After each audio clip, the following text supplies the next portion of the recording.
Baik, selamat malam Prof. Jati dan teman-teman. Pada malam hari ini, tanggal 30 Maret 2025, saya akan mempresentasikan satu penelitian yang menggunakan metode FMEA untuk istilahnya untuk mengatasi atau menangani masalah mutu yang ada di sebuah proyek. Pada penelitian ini memiliki judul yaitu faktor-faktor keterlambatan dalam konstruksi bangunan tinggi berbentuk bebas menggunakan FMEA.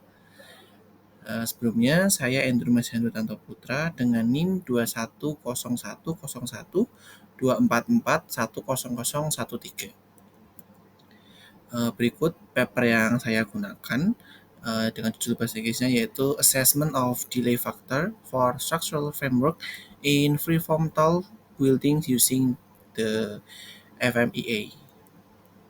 Sebelum kita masuk ke bagian teorinya atau penelitiannya, saya berikan sedikit pendahuluan mengenai Structural Framework Freeform Tall Buildings atau bentuk bebas dari bangunan tinggi, yaitu merujuk pada sistem struktur yang digunakan untuk menopang gedung tinggi dengan bentuk bebas. Makanya disebut freeform. Dan gedung tinggi itu tuh dengan bentuk bebas itu seringkali memiliki geometri yang kompleks dan tidak simetris, dan berbeda dengan bentuk-bentuk bangunan yang konvensional yang seperti bentuknya persegi panjang atau silinder dengan sistem struktur yang standar. Garis besarnya, freeform ini bentuknya itu tidak konvensional atau jarang ditemui di berbagai tempat. Contohnya ini saya berikan di London itu ada The Gate. Kemudian yang contoh kedua itu ada di Dubai atau O14 Tower. Bentuknya seperti itu. Kemudian di sini kita menggunakan metode FMEI atau Failure Modes and Effect Analysis. Kemudian pada malam hari ini akan saya bagi ke dalam beberapa bagian, di mana dimulai dengan latar belakang, dilanjutkan dengan metode FMEA, kemudian dilanjutkan dengan faktor relevan, yang keempat mengetahui penyebab keterlambatan, yang kelima yaitu model kuesioner yang digunakan, yang keenam yaitu result, dan yang terakhir ditutup dengan kesimpulan. Latar belakang penelitian ini yaitu disebutkan bahwa freeform tall building ini merupakan bangunan dengan struktur yang kompleks, sehingga membutuhkan konsentrasi lebih dan perhatian agar selesai dalam waktu yang sesuai.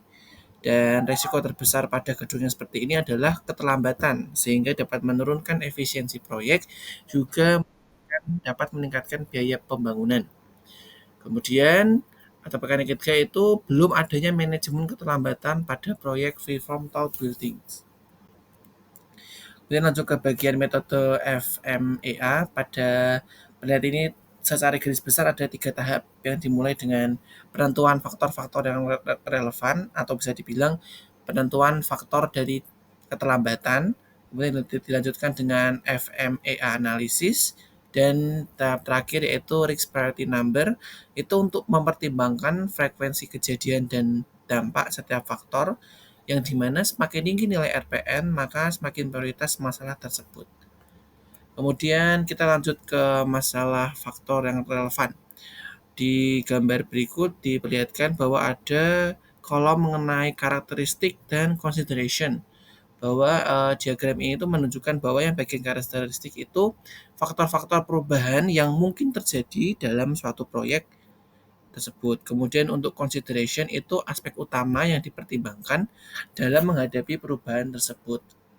Itu untuk karakteristik itu ada 6, di mana ada bentuk lantai yang tidak beraturan, penambahan luas lantai, perubahan elevasi atau ketinggian, perubahan tinggi antar lantai, perubahan struktur bangunan, dan juga perubahan komponen konstruksi.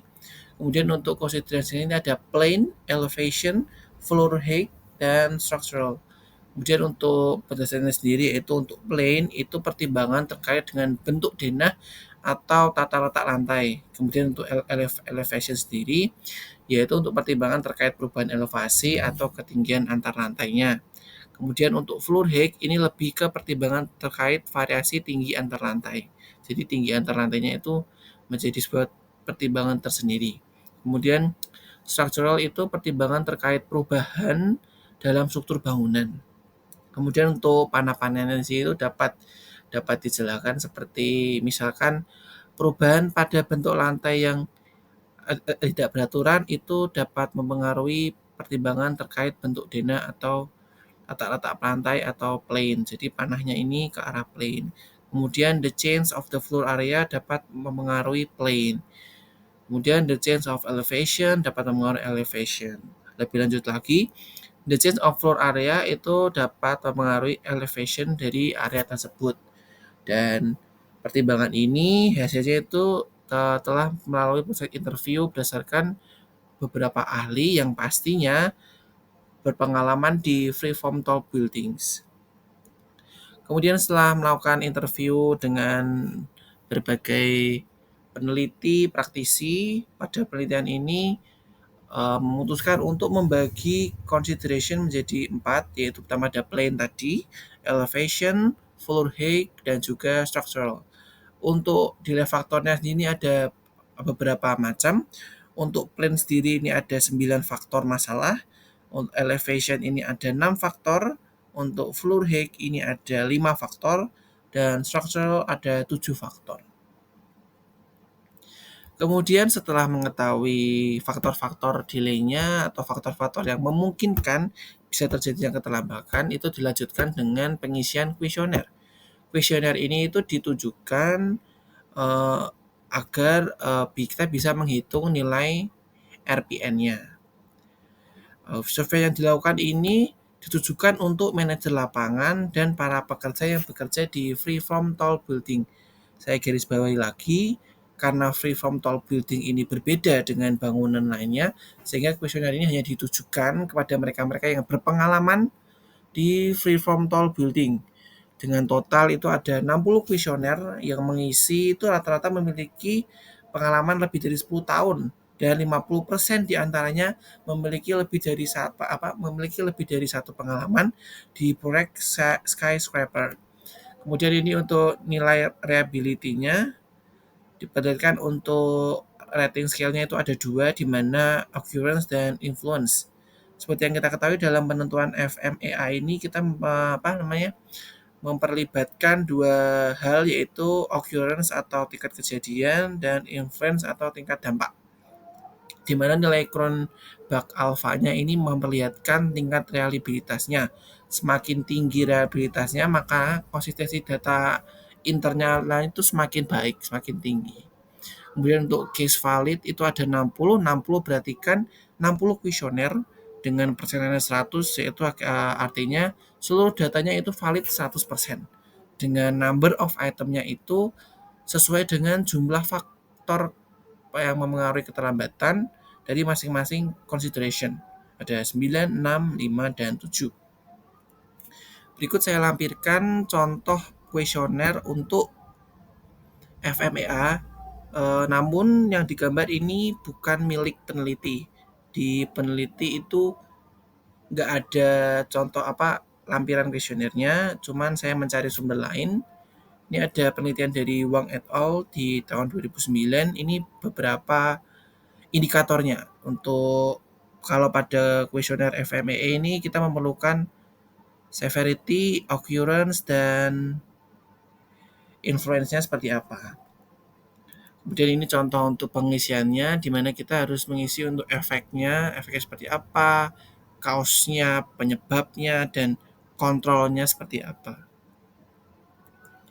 Kemudian kita masuk ke bagian result. Kita mulai dengan plane terlebih dahulu. Diperlihatkan bahwa yang plane ini terdapat 9 faktor, di mana nilai RPN yang paling tinggi itu ada di faktor ketiga dan faktor kelima, dengan nilai RPN itu 15,35 dan 14,53. Hal tersebut menunjukkan bahwa kedua faktor tersebutlah yang perlu diberi perhatian khusus pada plane ini. Karena ya seperti yang di awal sudah dibicarakan bahwa tingkat prioritasnya itu ditentukan berdasarkan nilai RPN.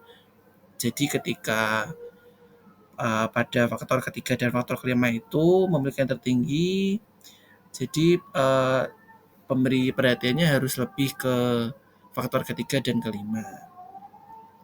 Kemudian lebih lanjut lagi bahwa disebutkan itu ada dua grafik, itu ada occurrence dan influence, di mana menunjukkan tingkat dampak dan tingkat peluang kejadian, di mana peluang kejadian yang tinggi walaupun dampaknya kecil itu tetap perlu menjadi pertimbangan di jangka panjang mendatang. Karena kita kalau dampaknya kecil, influence-nya besar, jadi kita belum bisa memperkirakan dampaknya sebesar apa. Cuman yang pastinya perlu dipertimbangkan untuk dampak jangka panjangnya. Kemudian untuk kesimpulannya sendiri dari hasil ini itu faktor dengan RPN tertinggi itu harus menjadi prioritas dalam strategi mitigasi keterlambatan. Kemudian faktor dengan occurrence tertinggi itu menunjukkan bahwa masalah tersebut sering terjadi dan perlu solusi jangka panjang. Sedangkan faktor dengan influence tertinggi itu menunjukkan bahwa meskipun jarang terjadi seperti faktor 4, faktor 7, faktor 3, itu menunjukkan bahwa dampaknya signifikan jika itu terjadi. Sehingga walaupun peluangnya itu kecil, cuman ketika peluang kejadian itu muncul, dampaknya akan besar. Sehingga untuk mengurangi keterlambatan, adanya perlu strategi mitigasi seperti peningkatan perencanaan proyek, koordinasi yang lebih baik, serta penggunaan teknologi konstruksi yang lebih modern. Kemudian masuk ke consideration yang kedua yaitu elevation. Hanya ada 6 faktor. Pada faktor tersebut, lihat yang paling tinggi itu ada faktor 4 dan kelima, di mana memiliki nilai 13,03 dan 12,82%. Hal ini memperlihatkan bahwa faktor ini itu memiliki risiko keterlambatan yang paling signifikan dan perlu perhatian khusus. Kemudian apabila beda lagi dengan yang terendah itu ada di faktor 2 dan faktor ke-6. Hal tersebut tampaknya kecil, namun tetap perlu diperhatikan karena apabila dilihat pada gambar, dampak influence-nya itu cukup besar. Kemudian untuk kesimpulannya sendiri pada gambar ini, itu untuk faktor dengan RPN tertinggi itu harus menjadi fokus utama dalam mitigasi keterlambatan. Karena back again untuk RPN tertinggi itu menjadi prioritas. Kemudian faktor dengan occurrence tertinggi, influence tertinggi itu perlu sangat-sangat dipertimbangkan. Karena bila hal tersebut terjadi, itu akan sangat-sangat mempengaruhi proyek. Kemudian untuk mengatasi adanya permasalahan ini itu perlunya ada koordinasi antar tim proyek, penggunaan teknologi yang lebih presisi, kemudian untuk memperhatikan kemampuan dari setiap tenaga kerja. Nah, itu perlu ditingkatkan melalui pelatihan atau mungkin seminar lainnya. Kemudian hasil consideration yang ketiga yaitu floor height. Sama dengan dua consideration sebelumnya, diperlihatkan bahwa nilai RPN tertinggi itu pada faktor 3 dan 4 dari 5 faktor skala total. Itu mencapai angka 10,5 dan 10,85. Hal tersebut menunjukkan bahwa faktor ini faktor yang memiliki resiko keterlambatan terbesar dibanding faktor lainnya. Beda dengan faktor yang rendah yaitu di faktor 1 dan faktor 5 dengan nilai 9,68 dan 9,73. Namun perlu diperhatikan untuk pola RPN-nya ini mengalami kenaikan dari faktor pertama hingga faktor keempat, lalu menurun pada faktor kelima. Hal tersebut memperlihatkan bahwa faktor dengan occurrence tertinggi itu menunjukkan bahwa faktor tersebut sering terjadi, seperti faktor kedua itu sering terjadi, tetapi tidak selalu memiliki dampak yang signifikan, terlihat dari tingkat influence-nya yang rendah. Beda halnya dengan faktor dengan influence yang tinggi seperti faktor 4, faktor 5, faktor 3.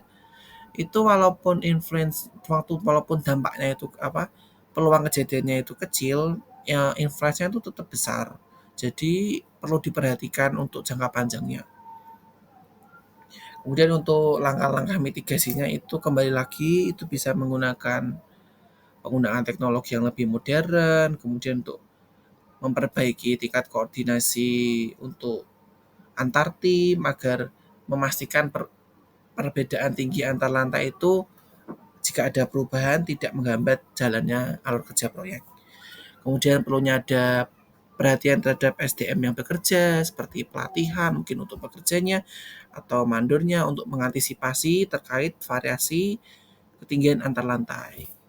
Kemudian untuk consideration yang terakhir di bagian structural itu ada 7 faktor. Dengan faktor yang tertinggi itu ada di faktor 1 dan faktor 5 yang memiliki nilai 14,93 dan 13,37.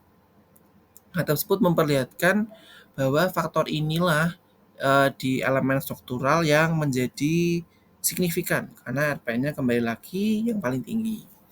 Kemudian untuk yang terendah itu ada di 3 dan 4 yaitu 10,75 dan 11,1.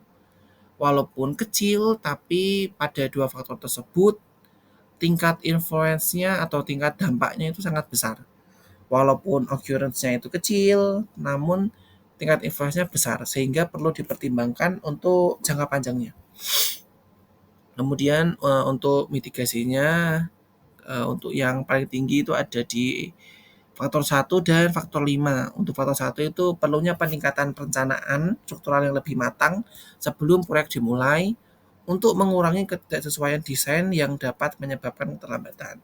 Karena kembali lagi memang di kasus bangunan bebas ini bentuknya itu bisa dibilang agak lain, tidak konvensional sehingga dalam proses perencanaannya itu memerlukan perhatian yang khusus dan matang.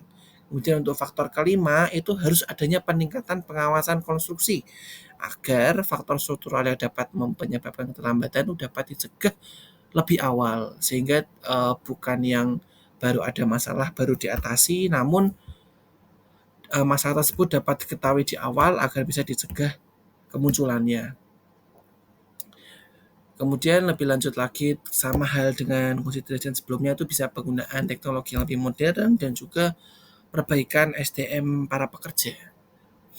Kita masuk ke penutup bagian kesimpulan berdasarkan hasil analisis itu memperlihatkan bahwa faktor kompleksitas desain freeform ini menjadi keterbatasan tenaga kerja terampil serta keterbatasan teknologi konstruksi itu merupakan penyebab utama. Dan faktor-faktor ini memiliki nilai RPN atau Risk Priority Number yang tinggi, yang menandakan bahwa dampaknya itu signifikan terhadap jadwal proyek. Selain itu, ketidakpastian dalam pasokan material, kondisi cuaca, serta koordinasi antar pemangku kepentingan itu turut memperburuk kondisi keterlambatan. Jadi berdasarkan hasil penelitian ini itu ada 3, yaitu dari desainnya kompleksitas sendiri, keterbatasan kemampuan tenaga kerja, serta keterbatasan teknologi konstruksi itu menjadi hal yang paling berpengaruh yang dapat menimbulkan keterlambatan pada proyek. Kemudian hal tersebut diperburuk lagi dengan faktor-faktor seperti ketidakpastian dalam pasokan material, kondisi cuaca, serta koordinasi antara stakeholders itu akan semakin memperburuk keterlambatan pada proyek tersebut. Sehingga rekomendasi pada penelitian ini yaitu diperlukan strategi mitigasi yang lebih efektif seperti peningkatan kualitas perencanaan proyek, pelatihan tenaga kerja, serta penerapan teknologi yang lebih modern dalam proses konstruksi. Selain itu, komunikasi dan koordinasi yang baik antar tim proyek dapat membantu mengurangi risiko keterlambatan yang tidak terduga. Jadi seperti yang dikatakan pada section-section sebelumnya, ada 3 hal pokok yang dapat dilakukan itu untuk mengatasi permasalahan tersebut, yaitu perencanaan yang lebih matang. Karena memang dari awal bangunannya itu sudah susah dan jarang ditemui di tempat lain. Kemudian karena hal tersebut susah sehingga perlu dilakukan pelatihan tenaga kerja yang lebih agar tenaga kerja yang membangun bangunan tersebut itu memiliki keterampilan yang memadai. Kemudian penerapan teknologi yang lebih modern dalam proses konstruksi. Karena bangunannya itu non konvensional, jarang ditemui sehingga memerlukan teknologi-teknologi yang baru agar bangunan tersebut dapat berdiri, dapat digunakan dengan sebaik-baiknya. Kemudian yang terakhir terkait masalah koordinasi dan komunikasi itu sangat penting dalam sebuah proyek. Kembali lagi keterlibatan para stakeholders itu juga menentukan keterlambatan atau tidak pada proyek tersebut. Sekian presentasi dari saya. Terima kasih dan selamat malam.